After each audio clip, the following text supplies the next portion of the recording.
Olá galera, tudo bem? Bom, hoje nós vamos dar continuidade à leitura do nosso livro aqui, O Desafio de se Expor, do pastor Marcos Moura. E hoje é o capítulo 5, O Favor de Deus. Então, esse livro, como eu já disse algumas vezes, na introdução dele, está baseado na passagem de Lucas, do capítulo 6, do versículo 6 ao 10. Então você vai lá na sua Bíblia, abre e dá uma lida para você entender todo o contexto do que ele se refere aqui, tá bom? Então vamos lá dar continuidade a essa leitura e as considerações de reflexão, tá bom? Vamos lá. Quando lemos os 4 evangelhos, Mateus, Marcos, Lucas e João, vemos com muita clareza que todos aqueles que receberam o favor do Senhor foram pessoas capazes de se humilhar e se expor. Se você reconhecer que sozinho não dará conta, assim como eu reconheci na minha vida, o próximo passo será o quebrantamento, porque se você não se quebrantar e não se humilhar debaixo da potente mão do Senhor, você irá continuar fracassando nessa proposta de ser curado e liberto. Em Mateus 15, versículo 20 ao 22, diz: Saindo dali, Jesus foi para a região de Tiro e Sidom, e eis que uma mulher cananeia, que tinha vindo daqueles lados, clamava: Senhor, filho de Davi, tenha compaixão de mim. Minha filha está horrivelmente endemoniada. No entanto, no versículo 26, Jesus responde: Não é justo tirar o pão dos próprios filhos para alimentar os cães de estimação. Jesus tinha saído dos limites da cidade de Israel. Já estava nas áreas de Tiro e Sidom, atualmente o Líbano. Ele foi muito claro para ela, dizendo que não podia ajudá-lo, pois ele havia vindo para os filhos, para Israel. Jesus a humilhou até um certo ponto, mas eu penso que quando ele virou as costas para continuar a sua jornada, a mulher disse: Senhor, mas até os cachorrinhos comem das migalhas que caem da mesa do seu Senhor. Quer saber o que aconteceu? Deus não suporta um homem quebrantado. Ele se levanta do seu trono para ouvi-lo. Quando aquela mulher falou essas palavras para Jesus, mesmo ela humilhada, o texto diz que ele ficou admirado. E é claro que aquele que fez todas as coisas jamais poderá se admirar, mas naquele momento ele disse: Ó mulher, grande é a tua fé. E então o favor do Senhor se derramou sobre ela. Da mesma forma, em Lucas 7, a partir do 1º versículo, diz que um oficial romano, ao ouvir falar de Jesus, pede para que alguns líderes judeus vá até ele e peça por seu servo, de quem gostava muito, e este estava enfermo. No versículo 4 e versículo 5 diz: Eles foram falar com Jesus e lhe pediram com insistência: Esse homem merece, de fato, a sua ajuda, pois estima muito o nosso povo e até construiu uma sinagoga para nós. O texto continua dizendo que Jesus foi com eles, porém, quando estava chegando próximo à casa desse oficial romano, ele mandou alguns amigos dizerem a Jesus: Senhor, não se incomode, pois eu não mereço que entres na minha casa. E acho também que não mereço a honra de falar pessoalmente com o Senhor. Dê somente uma ordem, e o meu empregado ficará bom. Essa passagem está em Lucas 7, do versículo 6 ao 7.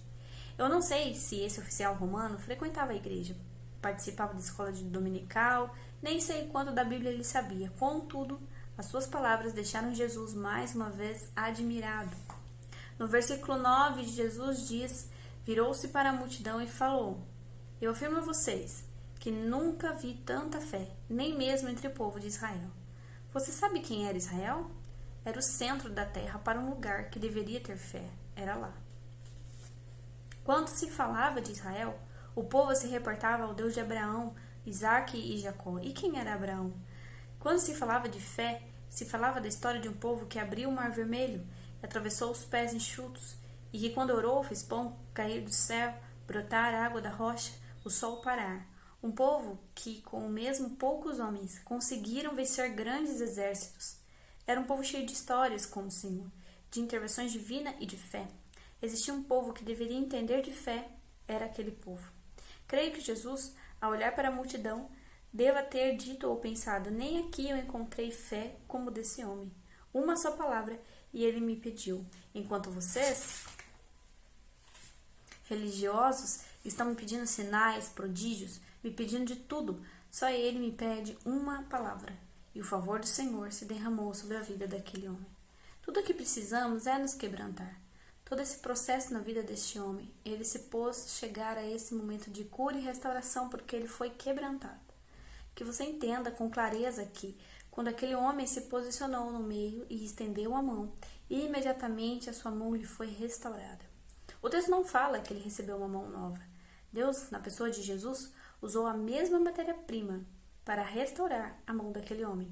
Ela foi restaurada e não lhe foi lhe dada uma nova. Você não vai precisar de um novo casamento. Elimine os pensamentos negativos como eu acho que eu devo trocar de mulher para que meu casamento então dê certo. E não é isso. Deus quer usar a mesma mão mirrada, deformada, a mesma matéria-prima para trazê-la cura. Deus quer usar a mesma família, a mesma história, os mesmos lugares onde você viveu, cresceu e se entendeu como pessoa. Deus não quer mudar isso, pelo contrário. Ele quer usar essas mesmas coisas para restaurar o que precisa ser restaurado. E esse é o capítulo 5, o favor de Deus. E eu queria deixar um versículo aqui em Romanos 5, no versículo 19 e 20, que fala: porque assim como pela desobediência de um só homem muitos foram feitos pecadores, assim pela obediência de um, muitos serão feitos justos.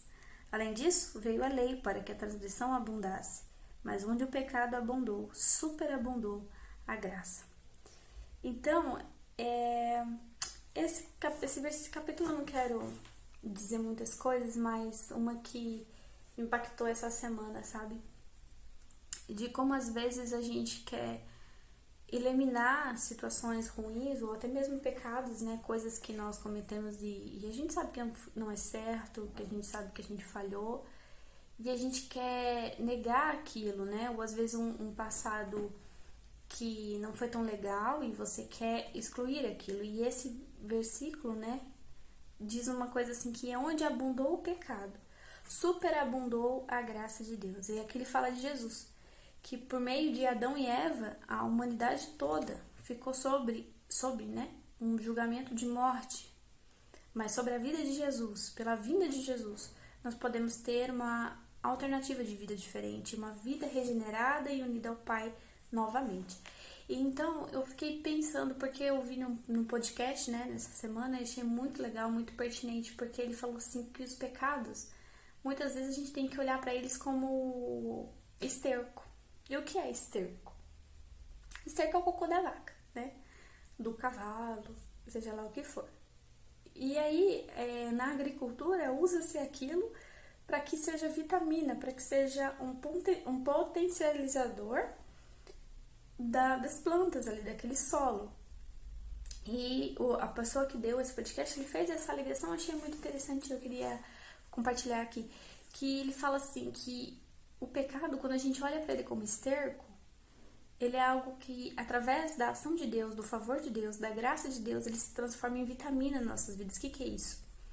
É algo que, assim, uma coisa que foi muito ruim, uma experiência muito ruim, é o processo pelo qual Deus vai fazer a semente do evangelho, a semente da palavra dele, aquilo que quer se transformar na nossa vida, florescer.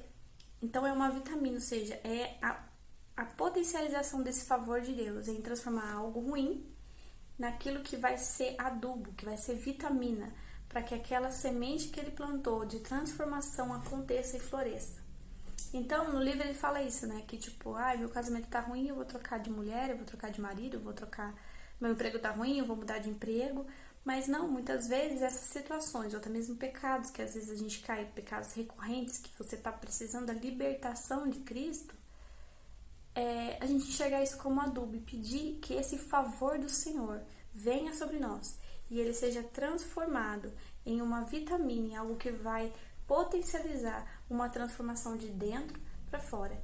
Mas o principal aqui que ele coloca e que a gente tem que chegar diante do Senhor é com quebrantamento, que é assim, se arrepender e entender que não é pelas nossas próprias forças, que não é pela nossa própria inteligência ou capacidade de resolver algo, mas sim dessa dependência da graça e do amor dele. Porque é através disso que a gente vai se desenvolvendo. É através disso que a gente vai aprendendo mesmo, com dores, com problemas, com situações e uma palavra, né? Amadurecimento. Que a gente vai amadurecendo de fato tanto a nossa fé como quem nós somos mesmo, nossa personalidade. Então é isso que eu queria compartilhar de uma forma bem rápida. Já estamos caminhando para o final do livro, ele é um livro bem curto. E que Deus abençoe e que você nunca se esqueça de que onde abundou o pecado, a graça do Senhor superabundou sobre a sua vida. Quando você se arrepender de todo o seu coração e chegar a Deus em humildade e reconhecer que somente pelo poder dele essa situação pode ser transformada na sua vida, na sua casa, na sua família. Então, que o favor dele se estabeleça sobre a sua vida, sobre a minha vida, sobre as nossas vidas, no nome de Jesus, tá? Amém? Grande beijo.